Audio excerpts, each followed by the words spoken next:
Welcome to the story.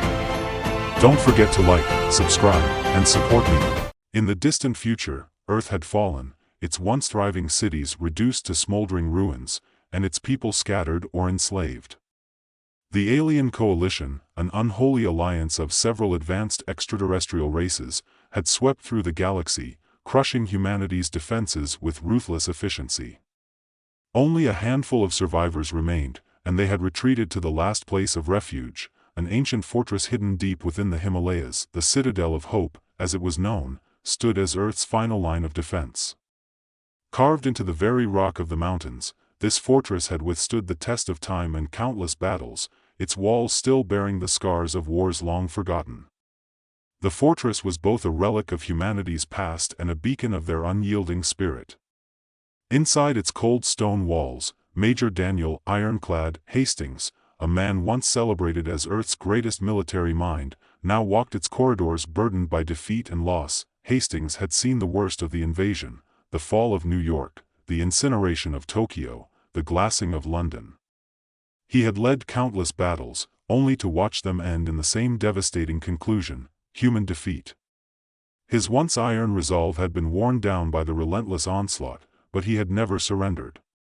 He couldn't, not while there was still a chance, however slim, to turn the tide. The fortress was alive with activity, despite the ever-present tension that hung in the air like a storm cloud. The survivors, soldiers, engineers, scientists, and civilians, worked tirelessly, preparing for the inevitable assault. Supplies were scarce, and morale was lower than it had ever been, but they all knew that surrender was not an option. They would fight until the last breath, or until the walls of the citadel crumbled around them. In the command center, Hastings stood before a large, holographic map of the surrounding area. His once pristine uniform was now worn and tattered, much like the man who wore it. His eyes, once sharp and full of determination, now carried the weight of every loss, every failure. Yet, as he studied the map, a spark of the old Hastings could still be seen, focused, calculating, and determined to make the enemy pay for every inch of ground they gained. Dr. Ilara Winters, the fortress's chief scientist, entered the room. She was one of the few people who could still get through to Hastings. Her presence alone was enough to pull him out of the dark places his mind often wandered to. She was brilliant, determined, and utterly fearless, a combination that had earned her Hastings' respect long ago. "We've got movement on the eastern ridge," Ilara reported, her voice steady despite the grim news. "It looks like the Jacquerie have finally found us." Hastings nodded, as if he had been expecting this moment. "How long do we have?" "Hours, maybe less," she replied. "They're moving fast. We'll need to be ready." "We've been ready," Hastings said, his voice low and gravelly. He turned to face her, his expression hardening. "What's the status of the weapon?" Ilara hesitated for a moment, then sighed. "It's close, but not close enough. We still need more time." Hastings clenched his fists, frustration bubbling beneath the surface. Time was something they didn't have. "Then we'll buy you some," he said firmly. "We'll hold them off as long as we can." Ilara knew better than to argue. Hastings wasn't the type of man who would sit back and let others fight his battles for him. He would be on the front lines, leading the charge, no matter the odds. It was both his greatest strength and his greatest weakness. As the Citadel's defenders prepared for battle, Hastings gathered his most trusted officers. They were a ragtag group, each one hardened by years of fighting, but they all looked to Hastings for leadership. He outlined his plan. They would use the rugged terrain of the Himalayas to their advantage, setting traps and ambushes along the narrow mountain passes. The citadel's ancient defenses, long thought obsolete, would be reactivated and combined with what little modern technology they had left. It was a desperate plan, but desperation was all they had left. The first skirmish came just after nightfall. Hastings led a small team through the snow-covered mountains, their breath visible in the freezing air. They moved silently, their footsteps muffled by the snow, as they positioned themselves above the alien scouting party. The Jacquerie, tall and armored in sleek, dark suits, were an intimidating sight. Their technology was far superior, their weapons capable of tearing through human defenses like paper. But they were also arrogant, confident in their superiority, and that was something Hastings could use against them. The ambush was quick and brutal. Hastings' men unleashed a barrage of explosives, sending rocks and debris crashing down on the Jacquerie. Those who survived the initial attack were met with a hail of gunfire and arrows. The aliens fought back with their plasma rifles, but the narrow pass worked against them, funneling them into a kill zone. By the time the dust settled, the scouting party was annihilated, but Hastings' victory was not without cost. They had lost men, good men, and every loss weighed heavily on Hastings' conscience. One of the fallen was a young soldier, barely out of his teens, who had joined the fight after losing his family in the invasion. Hastings knelt beside the boy's body, his heart heavy with guilt. He had promised to protect these people, to lead them to victory, and yet here they were, dying in the cold mountains of a ruined world. Dr. Winters found Hastings sitting alone in one of the Citadel's many chambers, the weight of his losses pressing down on him. She didn't say anything at first, just sat down beside him, offering silent support. After a while, she spoke. "We've all lost people, Daniel," she said softly. "But we can't let that stop us. They wouldn't want us to give up." Hastings didn't respond at first, but eventually, he nodded. "I know," he said quietly. "But it doesn't make it any easier." "No, it doesn't," Ilara agreed. "But if we give up now, then their sacrifices will have been for nothing. And I don't think any of us could live with that." Hastings looked at her, seeing the determination in her eyes. She was right, of course. They couldn't give up. Not now. Not ever. The next few days were a blur of preparations. The Jacquerie forces were closing in, their massive war machines slowly making their way up the mountain. Hastings and his men worked tirelessly, setting traps, fortifying defenses, and preparing for the inevitable siege. The Citadel's ancient weapons were dusted off and readied for battle: longbows, trebuchets, and even vats of boiling oil. It was medieval, almost primitive, but Hastings knew that in the right hands, even the most ancient of weapons could be deadly. The siege began at dawn. The Jacquerie forces, led by their fearsome warlord Keelrath, launched a full-scale assault on the citadel. Waves of alien infantry and mechanized units advanced up the mountain, their weapons lighting up the sky as they fired upon the fortress. The citadel's defenders fought back with everything they had. Arrows rained down on the advancing aliens, trebuchets hurled massive stones that shattered armor and bone alike, and the boiling oil sent shrieks of pain echoing through the valleys. Despite their technological inferiority, the humans held their ground. The narrow mountain passes funneled the alien forces into choke points, where they were met with fierce resistance. Hastings moved among his men, shouting orders, rallying the troops, and leading charges where the fighting was thickest. His presence alone was enough to keep morale high. Even as the situation grew increasingly dire, the battle raged on for hours, the citadel's walls shaking under the relentless assault. The Jacquerie were relentless, their numbers seemingly endless, and slowly but surely, they began to break through the outer defenses. Hastings knew they couldn't hold out much longer. They needed a miracle, and that miracle came in the form of Dr. Winters. She had completed the weapon, a device that could harness the energy of the citadel's ancient power source, a mysterious and powerful artifact that had been hidden within the fortress for centuries. The weapon had the potential to disable the aliens' technology, but it was risky, and it had to be deployed directly within the enemy's ranks. Hastings didn't hesitate. He knew what had to be done.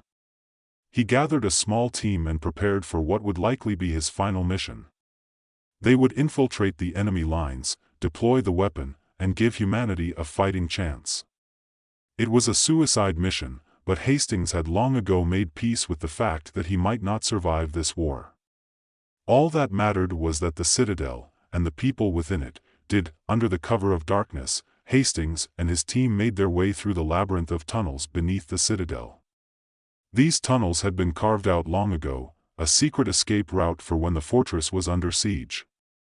Now, they would serve as the path to salvation, or destruction. The journey through the tunnels was harrowing. Alien patrols roamed the dark corridors, and more than once, Hastings' team had to silently eliminate a guard or avoid detection. The deeper they went, the more the air seemed to thrum with an ominous energy, the power of the Citadel's ancient artifact growing stronger as they approached its core. Finally, they reached the heart of the enemy camp. The Jacquerie had set up their command center near the base of the mountain, and it was here that Hastings would deploy the weapon. As they approached, the team could see the alien warlord Keelrath, a towering figure clad in dark, menacing armor, overseeing the battle from atop a massive, hovering platform. His presence alone sent a wave of fear through the human soldiers, but Hastings steeled himself. There was no room for fear now. With precise coordination, the team moved into position. They had only one shot at this. If they failed, the Citadel would fall, and humanity with it.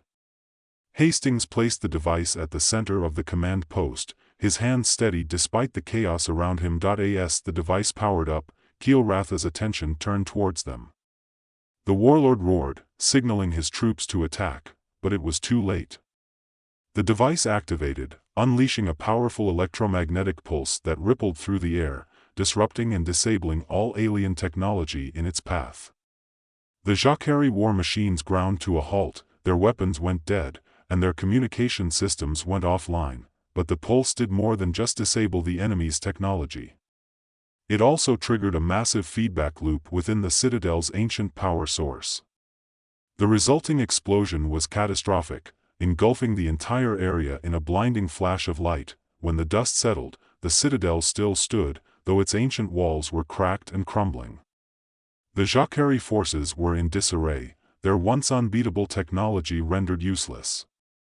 The alien coalition, now crippled and leaderless, retreated, leaving behind the ruins of their defeat. The humans had won, but it was a victory that came at a great cost. Hastings and his team were gone, their bodies buried beneath the rubble, but their sacrifice had saved humanity. They had given the world a chance, and that was more than anyone had dared to hope for. In the aftermath, Dr. Winters emerged as the new leader of the Citadel. She was determined to honor Hastings' memory by continuing the fight.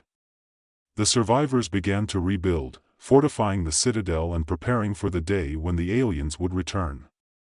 They knew that the war was far from over, but for the first time in a long time, they had hope. As the sun rose over the Himalayas, casting its light on the battered fortress, the survivors looked out across the landscape, their hearts filled with determination. They had been pushed to the brink of extinction, but they had fought back, and they would continue to fight, no matter the cost. Hastings had once said that courage was the one thing the enemy could never take from them. And as long as they held on to that, they knew they would never truly be defeated. The sun rose over the battered Citadel, its rays piercing through the thinning smoke and illuminating the aftermath of the brutal siege. The air was thick with the scent of scorched metal and the acrid tang of explosives, but there was also the unmistakable smell of victory, bittersweet as it was. The surviving humans moved among the ruins, their faces a mixture of exhaustion and grim determination. The battle was won, but the war was far from over. Dr. Elara Winters stood at the highest point of the Citadel, her gaze fixed on the horizon where the last remnants of the Jacquerie forces had retreated. She had assumed command in the wake of Major Hastings' sacrifice, and though the weight of that responsibility bore heavily on her shoulders, she refused to let it crush her spirit. Hastings had believed in her, had trusted her to lead their people when he no longer could, and she would honor that trust with everything she had. The Citadel's defenses were in shambles, the walls cracked and pockmarked by the relentless assault. Yet, despite the destruction, the fortress still stood, a testament to the resilience of its defenders. Elara knew they had to act quickly. The Jacquerie would return, and when they did, they would bring reinforcements, perhaps an even more formidable force. The Citadel needed to be rebuilt, its defenses reinforced, and its people prepared for the next inevitable confrontation. But as she looked down at the survivors working below, she couldn't help but feel a flicker of hope. They had faced impossible odds and emerged victorious, albeit at great cost. That victory had not just been in holding the citadel, but in proving that humanity could still fight back against the alien invaders. They had shown that courage, resourcefulness, and the indomitable human spirit were forces that even the most advanced alien technology could not easily crush. Elara. A voice called from behind her. She turned to see Captain Jonas Mallory approaching, his uniform as battered as his body, but his eyes still sharp and alert. Mallory had been one of Hastings' most trusted officers, and he had fought alongside the Major in some of the fiercest battles of the invasion. Now, he was one of the few high-ranking officers left, and his loyalty to the cause was unwavering. "What's the status, Captain?" Elara asked, her tone brisk as she shifted into leader mode. "Casualties were heavy, but we've got most of the survivors accounted for," Mallory reported. "We've started triage in the lower levels, but we're low on medical supplies. Engineering teams are already assessing the structural damage, but it's going to take time to get the defenses back online." Elara nodded, processing the information with the efficiency of a seasoned commander. "We need to focus on fortifying the critical points first. The outer walls are a priority, but we also need to secure the power core. We can't afford to lose it now." Mallory's expression darkened. "There's something else," he said hesitantly. "We found traces of something unusual in the wreckage near the Jacquerie command post.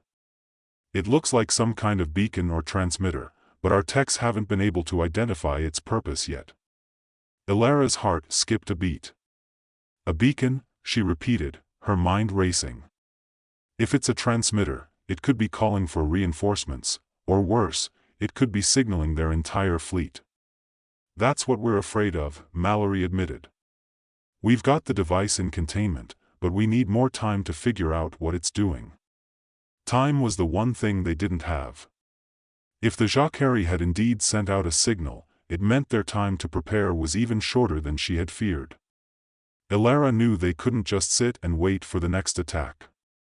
They needed to take the fight to the enemy, strike at the heart of the Jacquerie forces before they could regroup. "We can't wait for them to come to us," Elara said decisively. "We need to go on the offensive, hit them where it hurts, and disrupt their operations before they can bring their full force down on us." Mallory nodded, his respect for her leadership evident in his eyes. "What's the plan?" Elara turned back to the horizon, her mind already formulating a strategy. "We take a small, elite team," she began, "and we infiltrate the Jacquerie's primary staging area. If we can sabotage their command infrastructure, we can buy ourselves the time we need to rebuild and fortify the citadel. It's risky, but it's our best shot." "Who do you have in mind for this mission?" Mallory asked. "I'll lead it myself," Elara said without hesitation. "You'll stay here and oversee the defenses. I need someone I trust to hold the line while I'm gone." Mallory frowned, clearly not thrilled with the idea of her going into the field, but he didn't argue. He knew better than to try and talk her out of it. "Understood," he said, though there was a note of concern in his voice. "I'll start putting together a team. Make sure they're the best we have," Elara added. "We can't afford any mistakes." As Mallory left to gather the team, Elara took a deep breath, steeling herself for what was to come. This mission would be dangerous, perhaps even more so than the siege they had just endured, but it was necessary. The Jacquerie were a relentless foe, and the only way to stop them was to disrupt their operations at the source. In the hours that followed, Elara briefed the hand-picked team on the mission. They were a diverse group of soldiers, engineers, and specialists, each one with a critical role to play. They would infiltrate the Jacquerie staging area under the cover of night, using the terrain and their knowledge of the enemy's tactics to avoid detection. Once inside, they would plant charges on key structures, targeting the command center, communication hubs, and supply depots. The goal was simple: cripple the enemy's ability to launch a coordinated attack and buy the citadel enough time to repair and strengthen its defenses. But the risks were immense. The Jacquerie's technology was still far superior, and if they were caught, there would be no escape. As they prepared to move out, Elara took a moment to speak with each member of the team, offering words of encouragement and emphasizing the importance of their mission. She could see the determination in their eyes, the same determination that had carried them through countless battles before. They were ready, and so was she. The team departed under the cover of darkness, slipping out of the citadel and into the rugged mountain terrain. The cold night air bit at their exposed skin, but they pressed on, their breath forming clouds of mist in the frigid air. Every step was carefully measured, every movement precise. As they navigated the treacherous landscape, the Jacquerie staging area was heavily fortified, but the team had trained for this. They moved like shadows, avoiding patrols and using the natural cover of the mountains to stay hidden. The tension was palpable, every noise, every shift in the wind, setting their nerves on edge. But they remained focused, driven by the knowledge that the fate of the citadel, and possibly all of humanity, rested on their shoulders. After hours of careful maneuvering, they reached the outskirts of the enemy camp. From their vantage point, they could see the alien war machines, dark and silent, standing like sentinels in the moonlight. The command center was a massive structure, its surface sleek and reflective, humming with energy. It was a stark contrast to the rugged, natural beauty of the mountains, a reminder of the technological chasm between the two forces. Elara signaled to the team, and they began their approach. They moved swiftly and silently, planting charges on key targets as they went. The mission was going smoothly, almost too smoothly, and that nagging sense of foreboding grew stronger with each passing minute. As they neared the command center, Elara's instincts screamed that something was wrong. The hairs on the back of her neck stood on end, and she could feel the oppressive weight of being watched. But there was no time to dwell on it. They had to complete the mission. They reached the heart of the staging area and planted the final charges. Just as Elara was about to give the order to detonate, the ground beneath them trembled. A low, ominous rumble echoed through the mountains, and before they could react, the night was shattered by the roar of alien engines. The Jacquerie had set a trap. Suddenly, the staging area came alive with activity.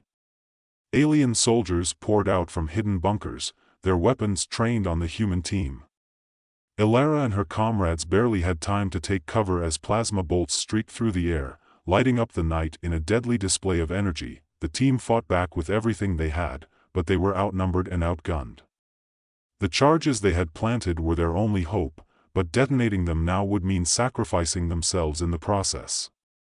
Elara knew what she had to do. She activated the remote detonator, her heart pounding in her chest as she shouted to her team. "Fall back. Now." The team didn't hesitate. They knew what was at stake. As they retreated, Elara held her ground, waiting until the last possible moment to trigger the charges. The Jacquerie forces were closing in, their weapons blazing, but Elara stood firm. When the charges went off, the night exploded into chaos. The ground shook as the command center and the surrounding structures were engulfed in flames. The shockwave knocked Elara off her feet, the force of the explosion overwhelming her senses. For a moment, everything went dark. When she regained consciousness, the world was a blur of smoke and fire. She was disoriented, her body battered and bruised, but she forced herself to move. She had to find her team, had to make sure they had escaped. But as she stumbled through the wreckage, it became clear that not everyone had made it out. The devastation was total, the Jacquerie staging area reduced to a smoldering ruin. Bodies, both human and alien, littered the ground, and the air was thick with the stench of burning metal and flesh. Elara's heart sank as she realized the cost of their victory. They had succeeded in crippling the enemy's operations, but it had come at a terrible price. She found the bodies of two of her comrades, their faces pale and lifeless, and the weight of their loss nearly brought her to her knees, but she couldn't stop. Not now. There were still people depending on her, still a citadel to protect. She pushed herself to her feet, her resolve hardening with each step. She would carry on, for Hastings, for her fallen comrades, and for the future of humanity. As the first light of dawn broke over the mountains, Elara and the few remaining members of her team made their way back to the citadel. They were battered, bloodied, but alive. They had struck a blow against the Jacquerie, a blow that would echo through the ranks of the alien coalition. But they knew this was only the beginning. The citadel was still standing, and as Alara approached its gates, she was greeted by the relieved faces of the survivors. They had held the line in her absence, and now they looked to her for guidance in the battles to come. Alara knew the road ahead would be long and perilous, but she was ready. The Jacquerie would return, and when they did, they would find the citadel stronger, more determined, and more united than ever. Humanity had faced extinction and survived. They would continue to fight, to resist, until the very end. For now, there was work to be done. The citadel needed to be rebuilt, the wounded cared for, and plans made for the next phase of their struggle. But as she looked out at the mountains, at the fortress that had become their last bastion of hope, Alara allowed herself a moment of quiet reflection. Hastings had once told her that courage wasn't the absence of fear, but the determination to face it head-on. He had been right. They had faced their fears, and though the cost had been high, they had emerged stronger. The fight was far from over, but as long as they held on to their courage, their determination, and their hope, they would never truly be defeated. And so, with the rising sun casting its warm glow over the citadel, Alara Winters turned her thoughts to the future. The war would continue, but so would their resistance. They were humanity's last hope, and they would not go quietly into the night.